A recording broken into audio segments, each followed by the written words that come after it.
Adela, sigurado ka bang okay lang kayo dito, ha? Pwede ko naman sabihin kay Darius na sa ibang araw na lang kami umalis. Paano naman kasi biglaan yung pagyaya niya sa akin? Ano ka ba? Okay lang kami dito, no? Kayang-kaya na namin ni Basil at ni Chuchi ito. Kaya sige na, go ka na, mag-early out ka na. Pagbigyan mo naman yung puso mo. Paminsa-minsa ka na nga lang love life. Love life ka dyan. Adela, ilang beses ko bang sasabihin sa'yo na magkaibigan lang kaming dalawa ni Darius? Wala naman sa isip ko yung mga ganyan. Ano ka ba? Sa'yo, magkaibigan lang kayo ni Darius. Sa kanya. Nakita mo ba kung paano tumingin sa'yo yun? Hoy, naku At saka, punta kaya ng punta dito. Kahit alam naman niyang wala naman yung kapatid niya, si Madam Jacinta. Anong ginagawa niya dito? Anong tawag doon? Di ba? Mega super effort. Ay, naku.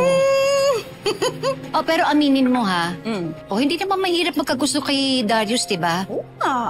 Mabait naman yung tao. Pero yun nga lang, wala yun sa isip ko. Ang priority ko ay yung mga anak ko. Yun lang.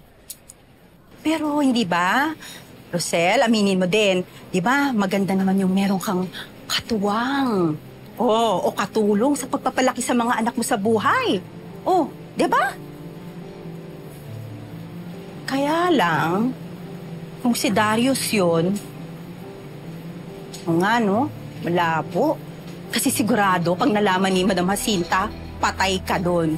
Kaya wag na nating ang i-push yan dahil baka yun pa ang maging dahilan para tuluyang kayong magkasira ni Madam.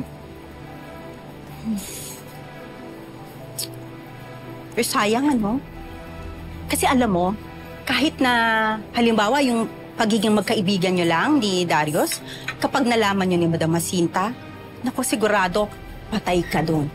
Baka mamaya yung ginagawa niya kay Darius, yung pagpapalayas niya sa sarili niyang kapatid, baka yun ang mangyari sa'yo at sa mga anak.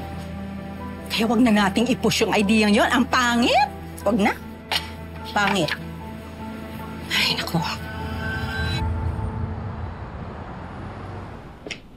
Miss, pinabibigay ko sa iyo. Para po sa akin? Opo. Sige po, salamat po.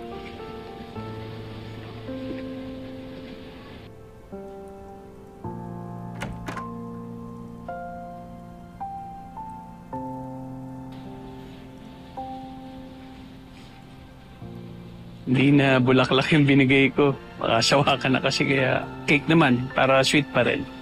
Ay, naku. Hindi ka na dapat nag-abala pero salamat, ha. Ay, sandali. Ano pala yung gusto mong sabihin sa akin?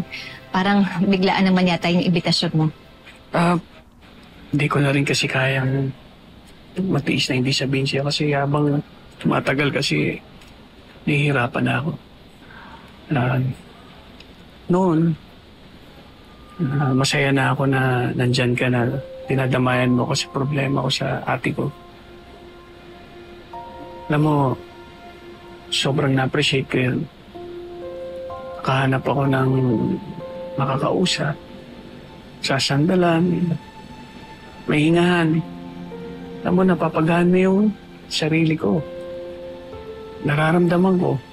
Saka ikaw yung sumalo sa akin nung mga oras na bagsak ako. Na-realize ko na iba na yung nararamdaman ko sa'yo.